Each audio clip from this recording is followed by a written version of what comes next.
Welcome to the podcast, everybody. I'm your host, Chris Powell, and I'm honored today to do a story that needs to be told. And I've always used the phrase, show them what a good job looks like. And the story that we're about to tell here is one of those stories that if all of us as houndsmen can find opportunities like this to bring honor and dignity to our lifestyles as houndsmen, this is a story that deserves telling and is a good example for all of us. We all have these kind of opportunities around us. And the person that I'm going to interview today to help to tell this story is Seth Burgett. You've probably all seen the Facebook post that's going around about a little boy that was standing outside of Walmart trying to sell snack cakes so he could buy a coon dog. And I'm going to let Seth tell this story because I can't do it justice. Seth, thanks for joining me, man. Absolutely, man. I appreciate you having me also. Yeah. You know what? The stories like this just, they do so much. They're so positive. They really show the heart of who we are as a hound hunting community. And we got to take every opportunity we have to tell these types of stories. And I'm going to call this podcast "Show Them What a Good Job Looks Like" because it embodies all of that. So, why don't you tell us, Seth? You've got an interesting story yourself. You're heavily involved in a lot of things that we talk about on this podcast all the time, and that's your state hound organization and things like that. But just tell us who Seth Burgett is. Um, I'm I'm a father, and a husband. I've got two beautiful little girls, a 5-year-old and a 2-year-old, and just a construction worker. Me and my wife are both self-employed, so we got a lot of freedom for family time, and gives me freedom to help with the Alabama State Coonhound Association, and just give back. Try to give back to the sport that I love so much, and the best way that I can, most positive light I can. Um, So you're on the board of directors there for Alabama, right? And what's the name of that yes, sir. state Yeah, organization? it's the Alabama State Coonhound Association. Okay. Um, we I came on the board about three years ago. This is my third year on the board with the state association, and when I was asked to be on it, it was I told them absolutely, but I wanted to do more for the youth. Uh-huh. With that being said, we do a UKC state youth hunt every year that is absolutely out of this world. Kayla Cooper has been putting it on, head that up for a long time, and it's fantastic. What makes it so fantastic? Why do you say that? Man, she has these people come in and do demonstrations, which I can't stand snakes, but she has these people come in and tell them, "Hey, these are bad snakes. These are good." Has live critters there. Yeah. Says, "Stay away from these snakes." And then she has the DNR there talking to the kids about. I mean, it's an all day event. Field trials. It's huge. I mean, Kevin Cable's wife, she comes down. Angie. Yes, Angie comes down to our state hunt. No I mean, kidding. oh yeah, she bragged on Facebook on it a couple times, and about how it's one of the best hunts she's been to. There's people come all over the country to this thing, and I'll be honest, I haven't had a big hand in that other than helping guides and set up. That's something Kayla's always done, and the association's always done. It's fantastic, but I just felt like we could do a little more for the kids, and that was when I joined the board. I said, I want to put on big events for the children. Yeah. And, we had to build up some funds, and we got a big, I'll go ahead and let it out right now. It hasn't been posted yet, but, I think it's February 16th, 17th, whatever that weekend is right there. I've talked to Greg Maynard. We've got the flyer ready. We've purchased a four-wheeler. It's sitting in my garage now. We're doing a 64 dog, four-wheeler hunt, set up just like a big pro classic, 40 early, 24 late. I think it's $125 entry fee, and a kid's taking home a brand new four-wheeler. Wow. So I'm pretty excited about that. It'll be Pro Sports' first youth event. So Well, that's awesome, man. How old I'm are you? pretty How excited. How old are your kids, Seth? My youngest is 2 and my oldest is 5. Okay, so they're a little bit young yet. They're not, quite ready to go out there and mix it up on a night hunt cast. But Not yet, but yeah. they'll mix it up Monday through Thursday with me constantly. We went last night.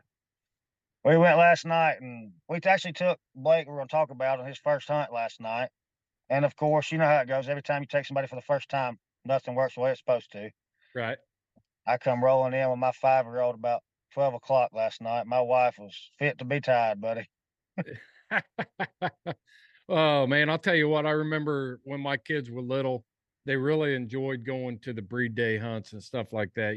We hunted plots and we were in the plot days and we'd roll in there and I could just cut them loose and we'd go hunt and nights they would go with me and then other nights I'd roll in at 1 or 2 o'clock in the morning. They'd still be up playing cards or playing games or chasing each other around the fairgrounds or whatever. It was a great opportunity for them. So the only thing I would warn you about is I did burn one of them out, dragging him Right. along and one too many bad experiences.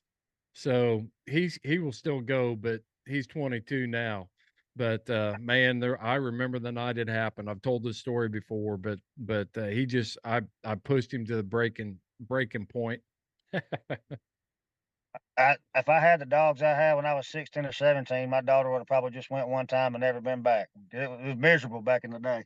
Yeah, yeah. So do you do quite a bit of competition hunting yourself? Not really. I mean, I would like to. I own a roofing company, and it seems like every fall and spring, or every fall, I get hammered with work and hurricane work and stuff. Right. I've a couple of pro sport hunters. I hunted in the Michael Moody Hunt Junction this past that they did the Hmm. $100,000 hunt. I Yeah. I don't hunt as much as I'd like to, but at the same time, raising them girls is more important to me than chasing a dog through the woods all weekend. Right. Right. Yeah. I think your priorities are probably right there.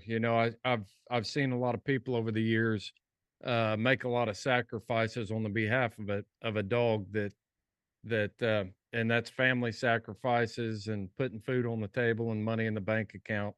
And how did you get involved in the state organization? Is that something you volunteered for, or is that something that somebody came to you and said, "Hey, man, we could use your help"? Yeah, a buddy of mine, one of my best friends, Clint Chase, he was nominated as president, Hmm. and kind of, he said, "Hey, I do it. I'd like to bring Seth along, as a board member." The first year, I had moved to Florida to start my business, and the first year they were trying to get me. Clint was trying to get me on the board with him, but I was still living in Florida. I said, "Clint, I can't help you, buddy. I don't even live in Alabama." Right. And when I moved back home, a guy came off the board, and they voted me in. So. Yeah.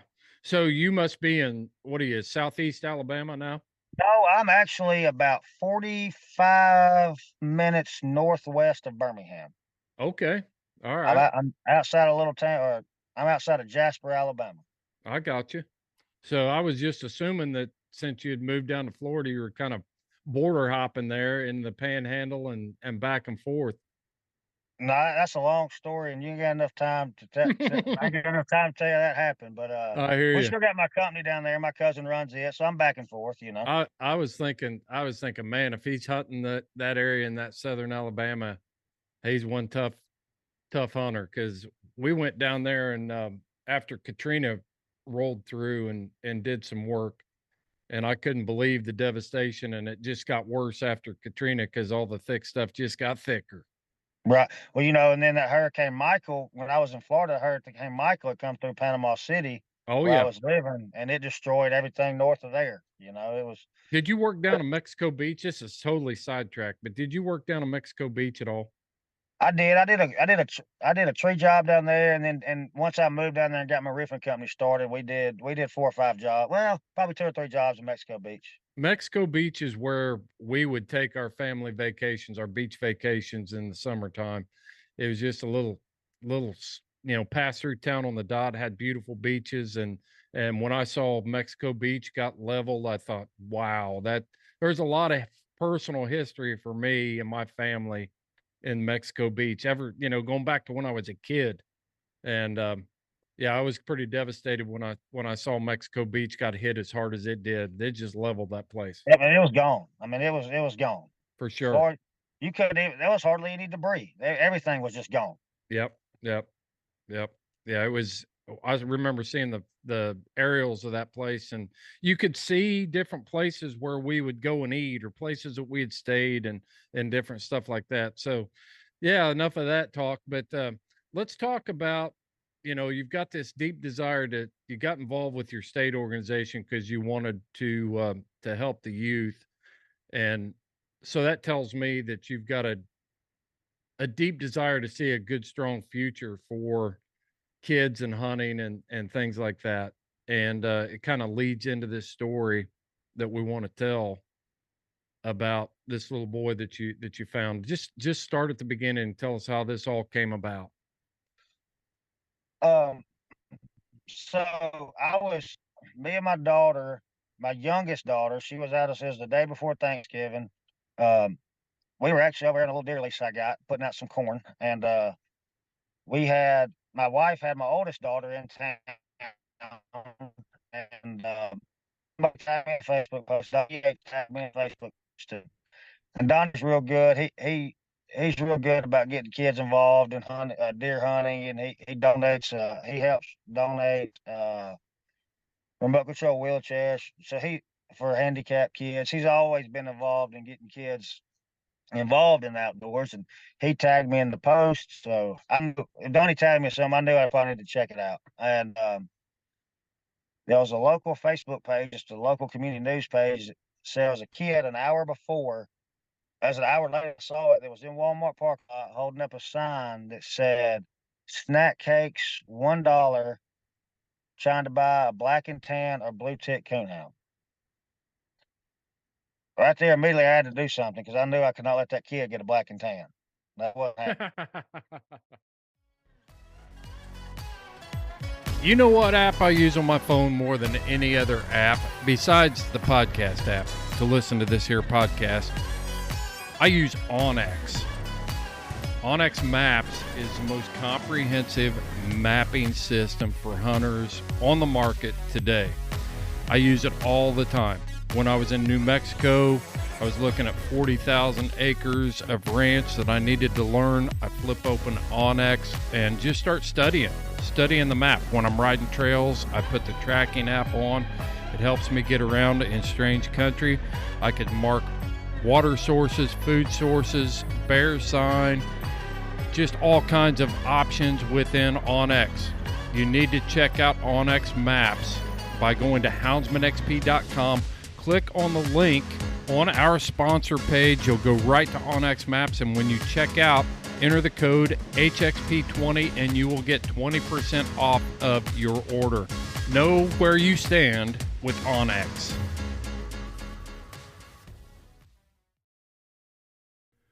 We are in the height of Christmas shopping, and we're in a countdown, folks. I know that you're sitting out there wondering where you're going to shop. Am I going to go fight the crowds? Well, let me tell you, I've got a solution for you. You can go to houndsmanxp.hollercommerce.com and do all of your Christmas shopping for those folks in your life who are outdoor enthusiasts. There's everything there. Everything from the Garmin equipment that we use every day to Dakota 283 to Cajun lights. It's all there. You can even buy a pair of socks for your father-in-law. So don't pass up the opportunity to avoid the crowds and get a great deal at Holler Commerce by going to houndsmanxp.hollercommerce.com. Place your order today, and if you use a discount code 10 OFF 10 off, you'll get 10% off of your order. Shop Holler Commerce. It's a great place to shop for all your outdoor needs. We could have a podcast about that. There we go. So me and my youngest went up. We started heading that way. I grabbed my female I got. I just, in the back of my mind, I knew I wanted to. him to meet the dog. I wanted to see if he was scared of dogs, to see where we needed to go with that. I didn't have a plan. Yeah. And my wife was a little bit in front of me, so I called her and told her to go to Walmart and see if she could run him down, and we couldn't find him. Mm. So I commented on that Facebook post, "Hey, if anybody knows the kid, please have him reach out to me or his parents."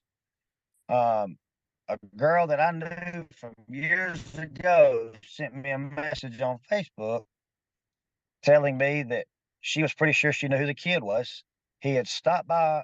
She is a neighbor of his, and the little boy Blake had come by her house the week before, asked if there was any work he could do or anything he could get to sell in a yard sale to buy him a puppy. No kidding. This kid's So, dedicated. yep, that was it for me. Yep, Right. that was it. I was all in at that point. Yeah. And she vetted them. She said they have a dog and taking very good care of it. Because at this point, I still hadn't met them.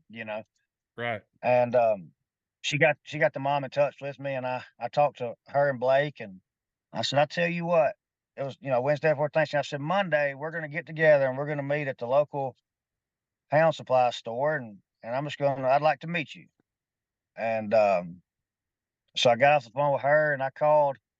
First person I called was my good friend Jeffrey Mullins. He has a little Facebook YouTube page, Coon Hunt with Otter, and he does this thing about in the cooler months. He'll do a random. You nominate a kid, he'll select them, like spin a wheel, and take them on a random coon hunt. Yeah. And the supply store, somebody always donates waders to the kid. He builds them a little light and gets them in the outdoors. So he was the first phone call I made. I said, Jeff, I need your help with this thing. Well, Jeff owns a supply store. No, he doesn't own a supply store. He has a YouTube page called Coon Hunt with Otter. Who owns a supply store that's doing Joey that Wright. kind of work? That's what Joey I Wright. figured. That's Yep. what I figured. I reached out to Joey and give a big shout out to him with the timing and everything. We can't get everybody on a podcast, but Right. I'm gonna track Joey down but yeah, Joey Wright with Dixie Doggers. Correct. Yeah. Joey was my second phone call. All I said, right. Joey, I'm gonna bring this kid to your store Monday, and I'm gonna let him pick out everything he needs for coon hunting, and I'm gonna pay for it. But don't say a word. Just let him take it and get out of there. I'm gonna pay for it. And knowing that wasn't gonna happen because I know Joey. He wasn't gonna Right. let me. Well, and I told Jeff, I said, I want to find this kid a pup, but I don't want a baby puppy. I want something 5 to 6 months. It's cool. We can get the dog started now instead of, one hitting 7, 8 months in the dead of summer. Right. So I called. Jeff calls me back on Thanksgiving. He had talked to a gentleman named Ricky Thomas that lives in Lynn, Alabama. Ricky had this real nice English pup he had posted for sale about a month before. Ironically, that morning, Ricky had made a deal to sell this little English dog to a gentleman somewhere. Yeah. Jeff told Mr. Ricky the story, and Mr. Ricky said, hang on one second. And he calls the gentleman that was going to buy the dog and told him the story. And the gentleman that was going to buy it said, Mr. Thomas, I think that boy needs that dog. So he agreed not to buy it. And Ricky, instead of selling that dog, decided to give it to that young boy he had never met in his life.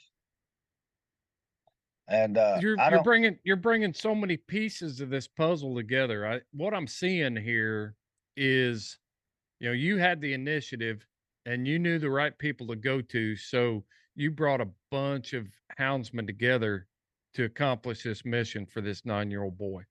Right.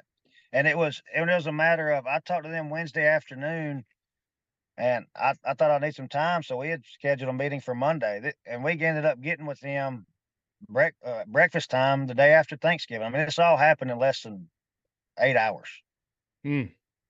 Well, when you see a cause that's worth jumping in on, I mean, it doesn't take long to get on board. You know right when you see it. I knew right when I saw this that this is a story that needed to be told. And you saw that, and Joey saw that, and all your other friends saw it. So it wasn't a hard sell. Not at all. I mean, and Kayla Cooper, I was talking about earlier, she Venmoed Jeff some money, said, "Hey, buy him anything he needs at the supply store." You know, it was just everybody that knew about it chipped in immediately within a matter of minutes, you know, to make it all happen. Mm. And big shout out to Joey, which Joey's son Nathan was there, and we took him in the store and we said, you know, the kid didn't know he was getting the dog at this point. It's in the back of a truck, and we get him the stuff I had talked about, and Joey's son Nathan took him in there and got him fitted on a pair of waders. Yeah. Get him a fireproof jacket. We put all his stuff on the counter, went out to see his dog, and come back. I come back in to gather it all up so we could take it home. And Nathan had put together a Garmin 220 for him, put a collar in there for him, a trash breaker, and just the the community around here in the Houndsman just went above and beyond. Before we left, Joey told the kid, "Look, any day, anytime you need dog food for the life of that dog, you stop by here. It's on the house. His wormer, everything." They just stepped up big time. That's an amazing thing. Yes, sir. But what got me in the whole ordeal was we're all getting ready to leave, and Mr. Blake, he came up to Mr. Ricky and digging around in his pocket, and he pulled out a wad full of fives and ones and had $146 in his pocket. And he tried to give it to Mr. Ricky. He tried to give it to everybody there. And that just showed me that boy's character. That's a little bit emotional, to tell you the truth. Everybody there had allergies in the middle of November, buddy. You know, you see a little boy. I'm gonna have to track this boy down, talk to his mom, and it's you hear stories like that, and we hear stories. It's all too prominent that kids don't know the value of a dollar. They've got poor work ethic. They get everything handed to them, and then you see this, and you know that there's still hope out there in the world. Yes, sir. And Joey made a joke to Blake. You can come up here and work anytime you want, goofing off. Day before yesterday, Blake's dad stopped by Joey's store, and Blake called him. And you're not gonna believe this. He got on the phone with Joey and asked Joey when he could come up there and work. He had his mama bring him up there, and he worked till dark. Night before last up there at Joey's store, learned to make collars, was helping Nathan refurb tracking collars. My goodness. Stayed there until dark, working with Mr. Joey. What's this young man's? Do you want to tell this young man's name, or do we even want to mention it? His name's Blake. Blake. Yeah. Mm-hmm. Okay. Yeah, you never know how much information to give out there, because who knows where this podcast goes. Right. So we don't want to reveal too much about the young man without his parents' permission, for sure. But that's just an inspiring story all the way around. I mean,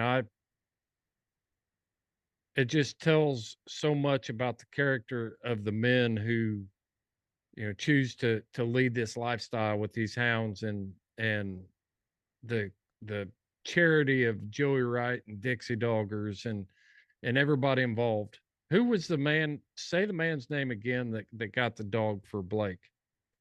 Ricky Thomas. Ricky Thomas. Yes, sir. He lives out towards Lynn, Alabama. And I don't know a lot about English dogs, so he was rattling off a bunch of names, but it might as well speak Spanish to me. But it wasn't like this was a litter that Mr. Thomas had found this female with the pedigree he wanted, bought her from Washington State, and had her shipped to him. It was, a litter he had planned. It wasn't, just. Yeah, it wasn't a mistake litter. It wasn't just two old dogs he had that he bred, accidental breed, nothing like that. I mean, it was a planned breeding that Ricky, had put a lot of time and effort into. I think that even makes the story better. It even shows more character. A man works his whole life and plans these breedings for a specific purpose and goes through the pain, and yet I mean, it goes right back to, the parable of bringing the best. You don't give away the hand-me-downs or he didn't want him to have just any old dog. He wanted to have him one of his most prized possessions. Yes, sir. Yes, sir. And this pup's how old?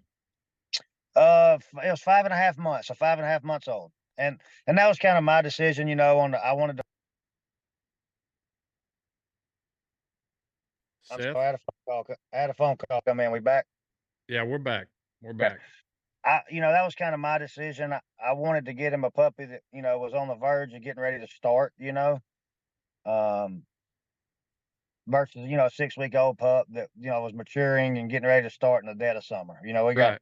Right. It's nasty thick. A 9-year-old doesn't need to be running around what we hunt in the middle of summer anyways, I bet you Blake could be right. I bet he'll be out there anyway. Oh, Seth. you better believe it, buddy.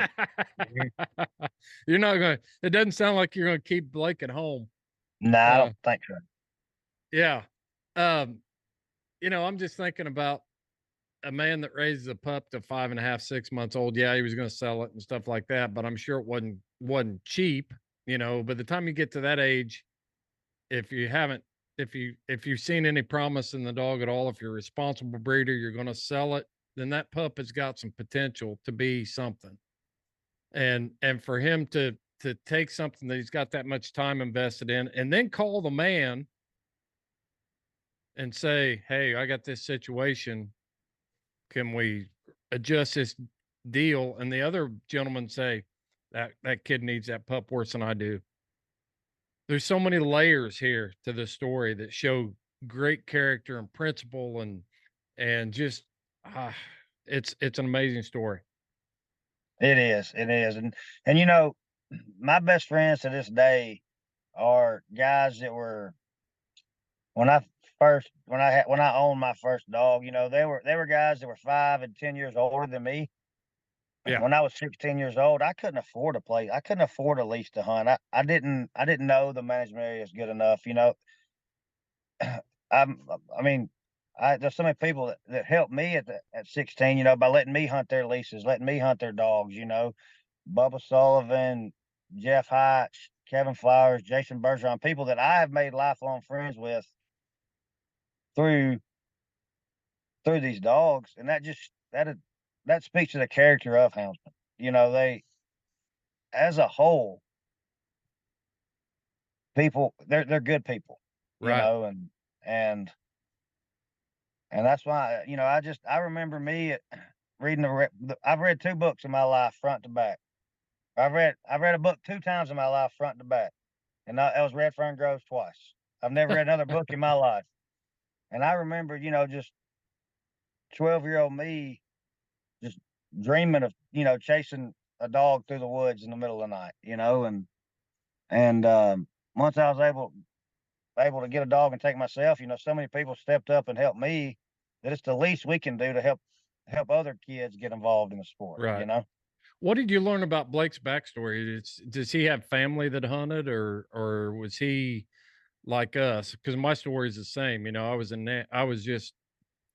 enamored by hounds and the stories and where the red fern grows and all of that sort of stuff. What's Blake's story? What'd you learn about that?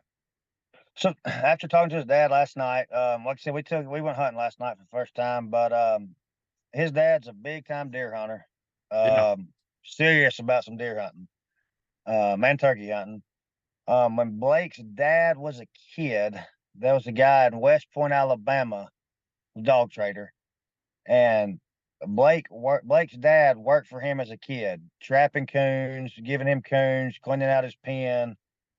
Um, and Blake's dad said we would go coon hunt, but we wouldn't go coon hunt. He said that old man would take 10 or 11 dogs, cut them out, listen to them run and get treed, throw a jacket out, and come back and get them in the morning. Mhm.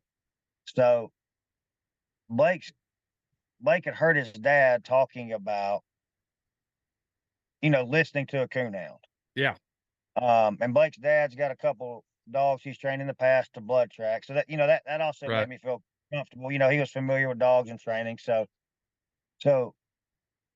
of the course of talking to Blake, I found out that Blake just got on YouTube videos on his tablet or whatever of coon hunting because of his dad, and he wanted to get a dog for him and his dad to hunt together. Yeah. And that's where Blake's fascination came from, hearing his dad just talk about, as a kid, working for this dog trader, cleaning pens and catching raccoons. That doesn't sound like a very good story to get your kid involved. I used to scoop up dog crap and wrestle coons for an old Yeah. man, and I think you ought to start coon hunting, son. Yeah. I guess he did start. Hey, if he already knows all the bad stuff about it, I guess it's only up from here, right? Yeah, that's right. That's right. Well, what's the future look like for Blake? Have you guys got a plan to mentor this young man? And you know, you talked about you not knowing management areas, you not having money for the hunting leases. And so what's the future look like for Blake? So, we've got there's several people, I just in my friend group that have reached out to me.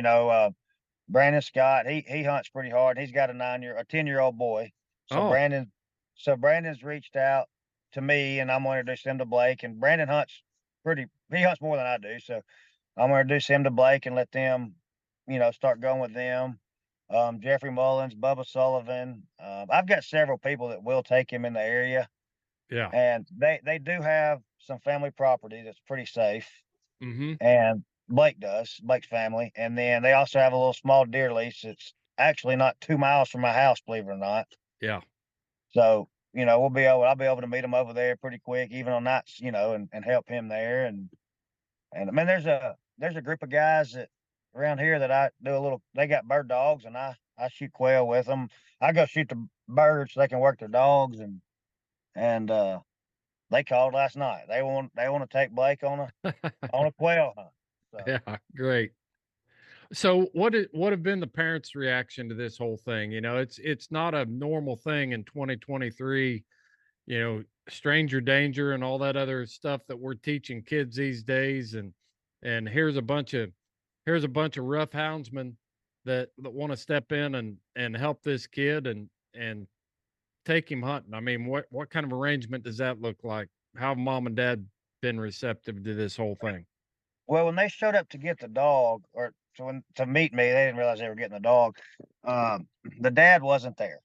Okay.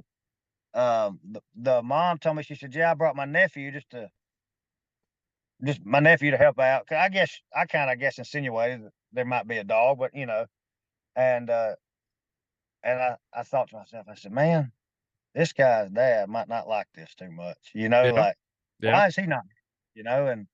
And I was a little nervous. Maybe he didn't want the kid to have a dog. Maybe, Sure. he might wanted to go do what he had to do to get the dog. So that made me a little nervous up front. And I found out later is obviously because this is something Blake wanted to do with it for his dad, with his dad. And so when they got home, they sent me a little video update me that Blake surprised his dad with his Ah. surprise. So that took a lot of stress off me. I was like, "Man, this guy's probably gonna come out here and try to whoop me." But and I had talked to Blake's dad on the phone a couple times up until last night. And even when he was coming to my house last night to meet me to go hunting, I still hadn't met him. Just short, quick phone conversations. And man, he was a pleasure to be around. Just great outdoorsman. He's good family man, takes care of his kids. And it Yeah. made me feel real good. And for the dad works nights, but he only works like Monday, Tuesday, Wednesday, and then like he's got 4 or 5 days off in a row, and he's used to being up at night. So Yeah. it's gonna be perfect for Blake and his dad to get to, train this dog and bond together over it. Man, I mean, can you imagine? Have you thought about and considered the value you've added to this family? You know, you've got a dad there that's you can't lay this out any more perfect. The dad that's got the history that started this passion in his son. The son, he's developed a good work ethic in his son. to go out and try to raise the funds. And then he's raised a good enough young man there to know the value of surprising his dad. Mom's bought into it. I mean, this is a story for a book. This is Billy Coleman all over again from Where the Red Fern Grows. Absolutely. Absolutely. I And mean, you and guys have provided an opportunity for hours and years of shared experience between, in an age where we're, a lot of parents are so disconnected from their kids and trying to find that common ground to relate to them. You all have helped accomplish that, all of you together. yes, sir. It's a pretty neat. It's a pretty neat situation, and I'm just blessed to be a part of it.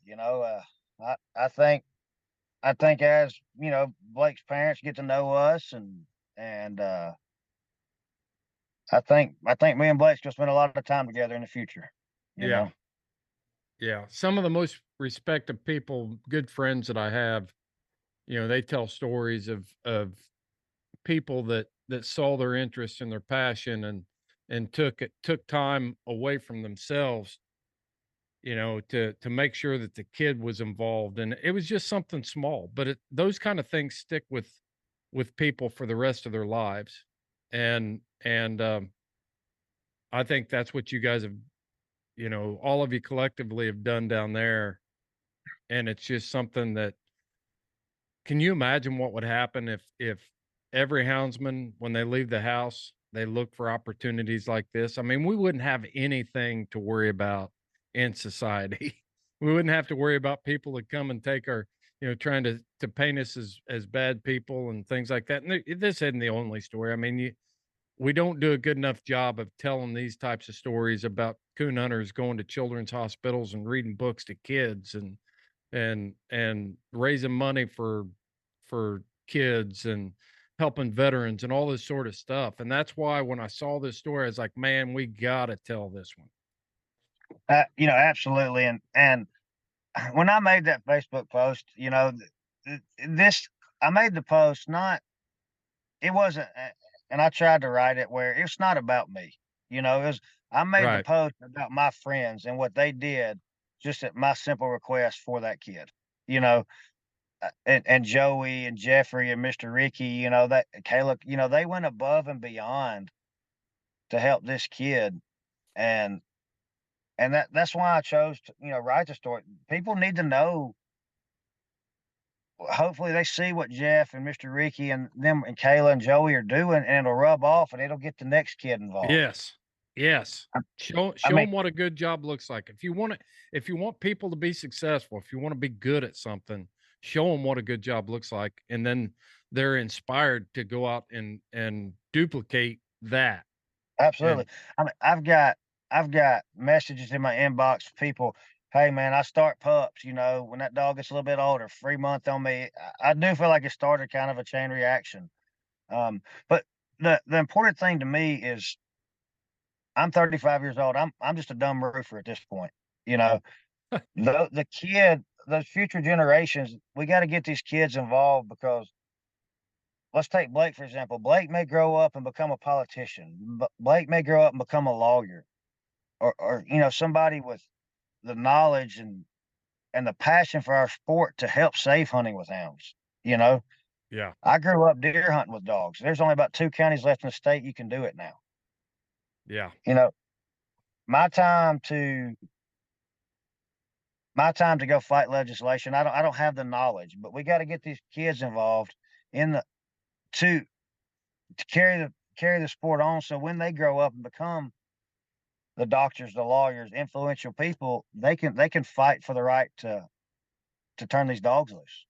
We just interviewed a guy by the name of Austin Tomlin that wrote a book. He's a he's a young man, wrote a book called Deer Hunting with Hounds: A Southern Tradition. And Austin is actually in law school right now. And I told him the same thing. He grew up in this culture and now he's going to be an attorney. He is going to be such a valuable asset to houndsmen to have that kind of influence and knowledge and training and all of that, to be able to share his passion with his, not only his colleagues, but also, you know, on the bigger stage. There just aren't a lot of us that have been blessed with those skills and the desire to follow through on that sort of stuff. And you're exactly right. We don't know what the future for Blake holds, and we just can't pass up opportunities at this point. You're absolutely correct. So what would have happened? Let's talk to the young people that listen to this podcast a little bit. There's obviously something there that you saw in Blake's character that made you want to help him. And we've both been around youth events and different things long enough, and we see the kids that really don't want to be there, or they just got drugged there or something like that. But what was it about Blake's character? There was something there that you like, this is the kid that we've been waiting on to help. Because I know you've seen other kids that you probably could have got a dog to, or you could have gone out and searched one out, or something like that. But there's something about Blake that made you think this is the one. Um, it first did something to me when I just read the post. You know, that he's got a sign. I guess the first thing that got me was that sign said blue tick. My buddies give me, you know, they give me hell about these blue dogs, you know, and there's some movie my wife watches, and I don't know, I've watched. It's something that says it says there's a line in the movie that says you finally made fetch happen. I don't even know what that means. Do you mind? You finally made what? Say that again. Made fetch happen. It's just something from a movie. I don't know. Yeah. And my buddies give me hell about these blue ticks all the time. And when I got into the semifinals at the Michael Moody hunt, my wife sent me a text that said, "You finally made blue ticks happen."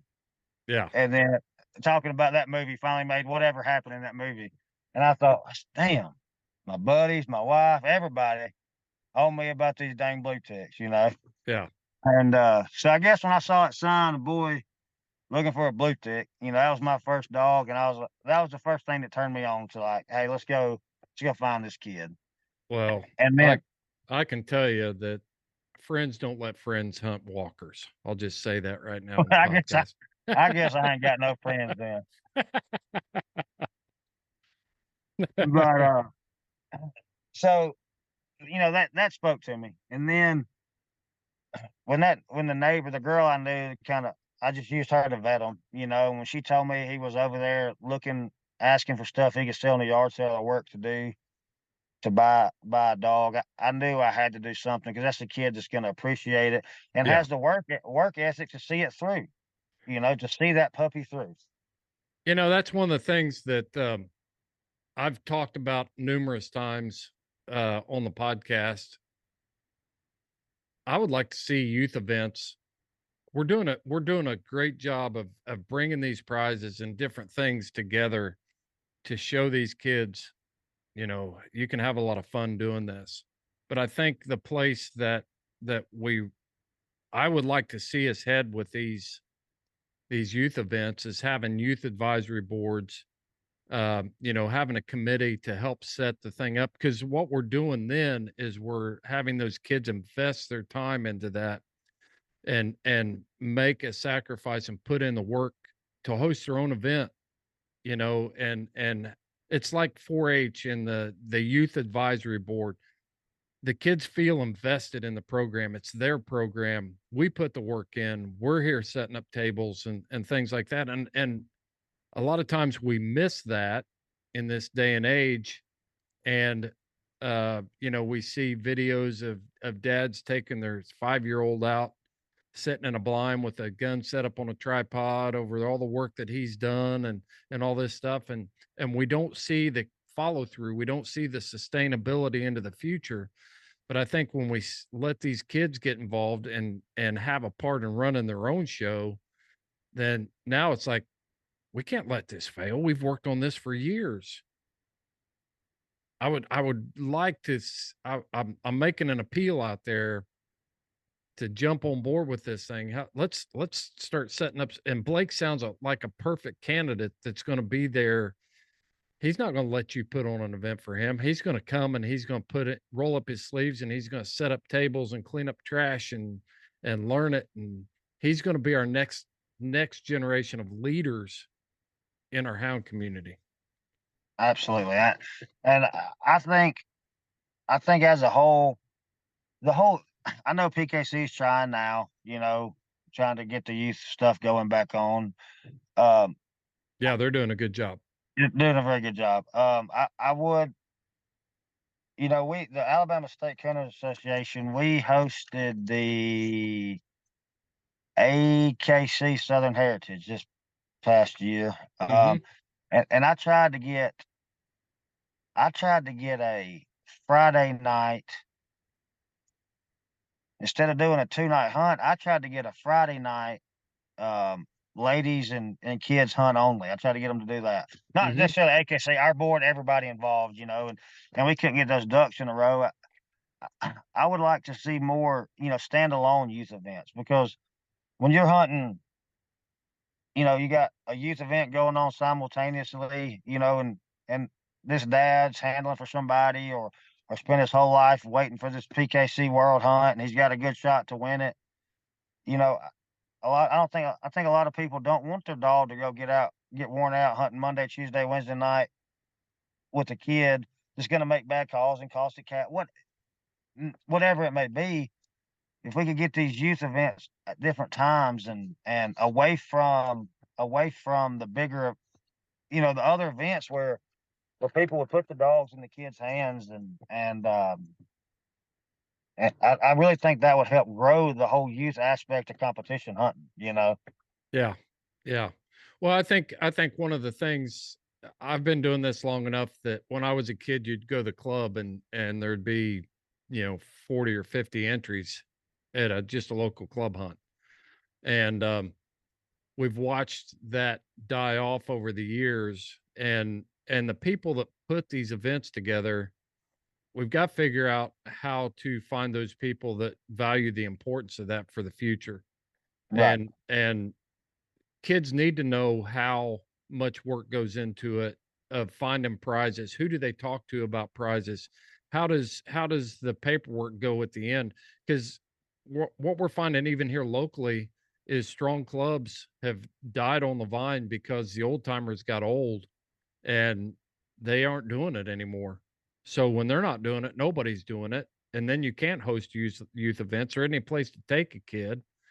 And in our culture, it seems like, you got the soccer leagues and you got the little league and you got the parents out there doing all the work and setting up the fields and donating their money and doing the bake sales and all this stuff. We're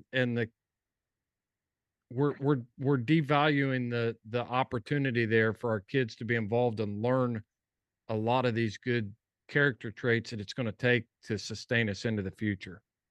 That's a very good point. Yeah. Because if they don't know, if we don't take them and show them, it's like, this isn't just about you showing up and putting your dog in the hunt and walking away with a prize. There've been months of planning involved in this thing. We had to get this, and this, and somehow we need to figure out how to keep that going. Because without the worker bees, we're not going to keep it rolling. You're right. You're right. I'm guilty of it. We all are. Yeah. It's easier. Absolutely. Absolutely. It's easier for me to, my daughter's pretty good, about planting green fields, whatever doing. She wants to help, my oldest, but it's easier for me sometimes when she's not there to run down there on the tractor and till it up real quick, and then That's right. Have to answer a million questions why I made it to dirt without exactly. Me, I've been there, man. I've been there. My son used to hate working with me, and I really felt guilty for a long time. I would get frustrated. It'd be like, how do you not know how to do this? You've been doing it with me forever. But I would just jump in and do the job for him instead of, showing him how to do the job. And the last few years, I've seen the error of my ways. But we just, it's easier for us just to get in and do it. We don't have time to all of us are busy. We're all trying to hunt dogs. We're all trying to work a job. We're all doing this stuff. So it's easier just on the way to work to call Joey and say, "Hey, you got a Garmin for the local youth hunt this weekend." And the kids never know where that really came from and what it took to get it there. That's true. That's So very anyway, true. that's enough of that. I mean, we can solve all the world's problems here, but I think you've done hound hunting and made a huge impact on this young man's life, Seth. And I just wanted to celebrate that and give you an opportunity to tell your story and kind of tell us how this all came about. There's other kids out there that are doing the same thing and all we really got to do is be aware and look for the opportunity. And I want to challenge everybody listening, to find a kid in the next 2 weeks and from your church, the ball team, whatever, pick him up and take him with you. I You want I want know, to I want to ask you a question. You said you yes, sir. made it semifinals of the Michael Moody hunt. That's a big hunt, Yes, sir. and you did it with a blue tick, so it was even a I, bigger deal. I did it with a blue tick and a handler and a horrible handler too. All right, so you remember that's pretty fresh. That hunt was just a few months ago, Yes, sir. and that was probably a big deal to you, wasn't it? Absolutely. How would you compare it to the experience of setting Blake up the way you the and all the people coming together? How would you compare the semifinals of Michael Moody hunt to what you've done here? Well, let's just say getting to the semifinals. It all fell apart in the semifinals. But I tell you, when we pulled her off that last tree, Brandon Castleman was judging, and I can't remember. I didn't know him before. I think I might have gave him a hug. Uh, Yeah, and yeah, said, "I'm not gonna cry." I mean, that was just getting a cash win up there. To me, that was a right, lot. right. Um, I had been away working. Um, and before that, I was on the road working. I was, FaceTiming my kids, and I'm very fortunate. I'll work 2 or 3 months, and then I'm home rest of the year. Working locally. So that came at a um, not say a bad time, just a hard time in my life. And I got selected for that entry, and my man really stepped up and got my dog and started getting in shape for me. And I Yeah. came home and put the finishing touches on her before we went. So that was really like a big deal for me, just because being away and everything, just being away from my kids and my friends stepping up. And but when I hugged Brandon, I said, "Man, I think I might cry," or whatever I said. I don't really. It was kind of a daze, but I was pretty shook up. And I called my truck man and I said, "We did it, buddy." But I held it together. Yeah. When Blake tried to pull out that $100 the other day and hand it to everybody there, that was it, man. I lost it. I told my wife, "I got to get in the car. We got to go right now." I said I didn't want that boy to see me get all upset like that. And so I'd say, as far as coon hunting, being able to have a small part in Blake's story was probably it's probably at the top. That's amazing. So That's amazing. uh, I think so many times, we see opportunities like this and we see them, but we don't comprehend the impact that we could have because we're worried about, "No, I'm not going to take the kid down the road because I'm trying to get this dog ready for a hunt," or nah, we're going. I've done it with my kids before. My daughter she'd try to get in the truck every night to go hunting, and I would say, "No, you're not going tonight. You got school tomorrow." And she wouldn't listen. She'd be sitting in the but truck and do it in a way that I couldn't say no. I'd but I'd go out to load the dogs and come around, get in the truck, and she'd be sitting there in the passenger seat. And I'd look at her and say, "I thought I told you weren't going." She goes, "Well, someday I won't want to, so you better go with me. You better take me now."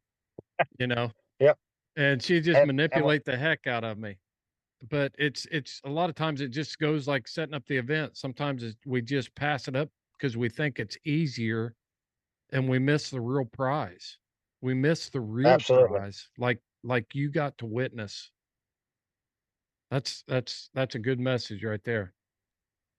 Absolutely. And it's like last night, Jeff texted me and said, "Hey, Jeff's got a daughter a couple years older than my daughter, and they've become bestest pals." And Jeff texted me yesterday. He said, "Are you going to bring Gentry, which is my daughter's name?" And I said, "No, I want tonight to be out, Blake."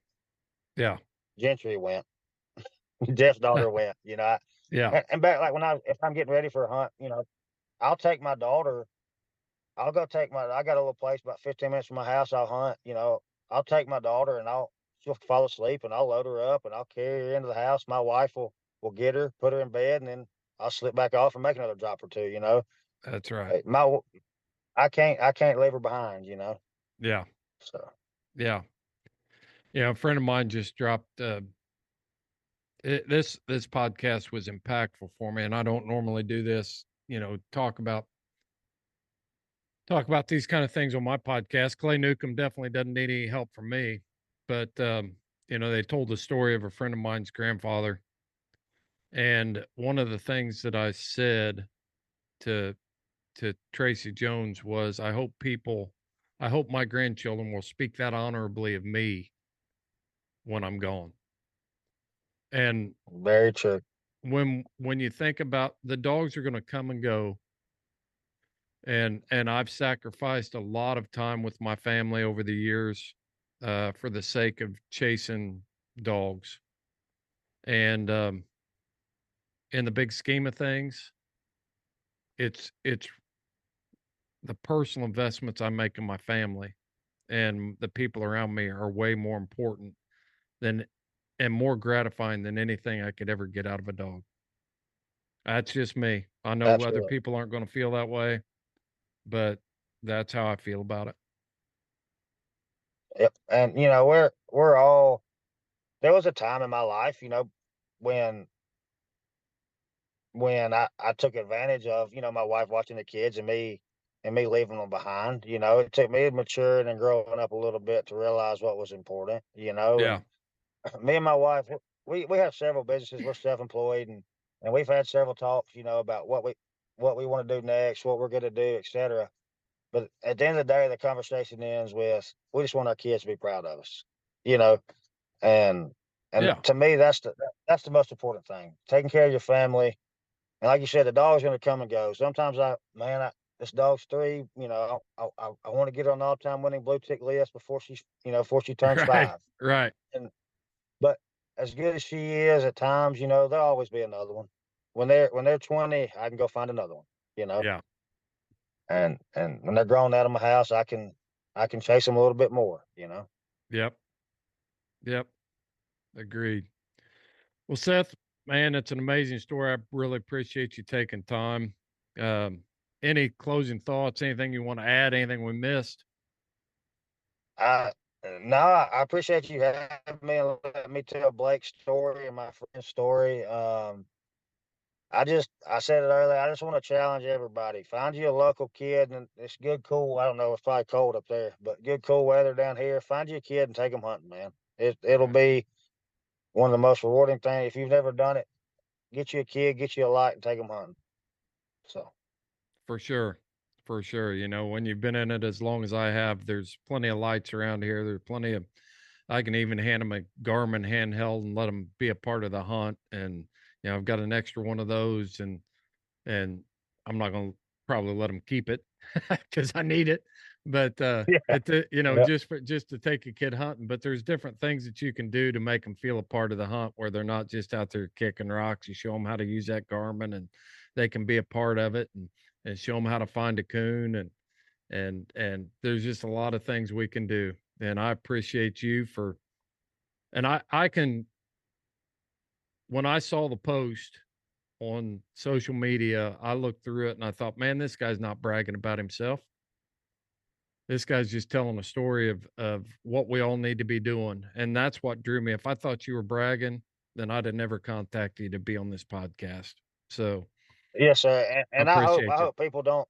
I hope as a whole people don't think that, because the only reason the post was made was hopefully to have someone else do the same thing. And I just wanted to brag on my friends because they're some of the best people in the world. So, Man, you can't ask for any more praise than that. Get but that approval from your friends.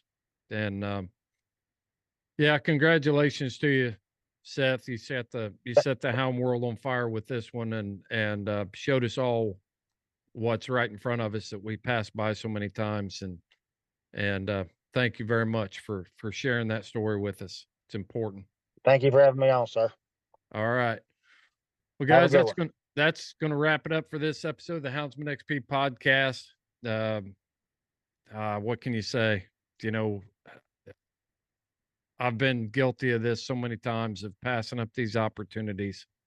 And when you see a story like this, and it really challenges you to look for it and really be the stewards of our future.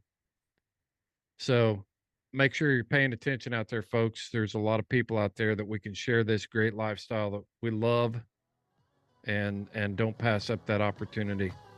So until next time, thanks for listening to the Houndsman XP podcast. This is Bear Chase.